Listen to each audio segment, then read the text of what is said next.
Hey YA, thanks for joining me today. Have you guys ever had one of Miss Kelly's cookies and then tried to record a YA video? You should try it sometime. So today we are in Matthew 7, and I'm going to do it a little differently because it kind of points to all the previous chapters. So in Matthew 7, verse 24 is where I'm at.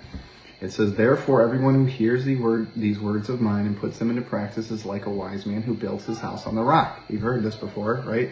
26, "But everyone who hears these words of mine and does not put them into practice is like a foolish man who built his house on the sand." So Jesus is talking about the Sermon on the Mount. He just gave chapter 5, 6, and 7.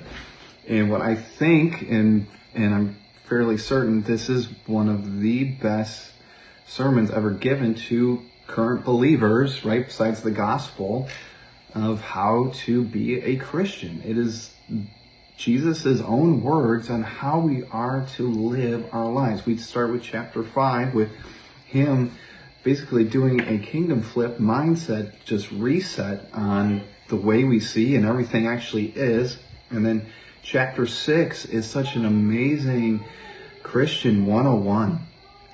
Even down to how we should verbally pray to God. It is such a fundamental, concrete teaching on how to be a follower of Christ. And then chapter 7 carries on more conduct and what we should expect and how things kind of unfold as we continue on in our Christian faith.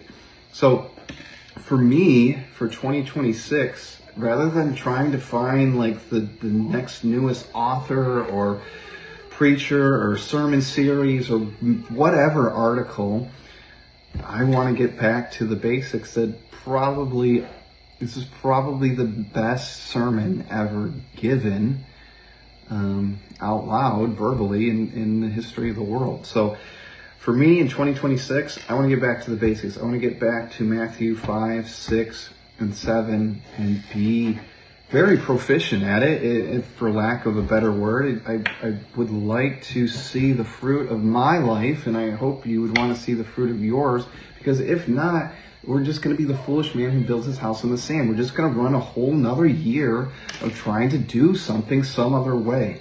So for me, and maybe for you, I'm going to get back to the basics here and really be an expert on what Jesus is telling me to do so that I can know him more and ultimately have a fruitful life. Thanks for joining me today. Hope that helps, guys.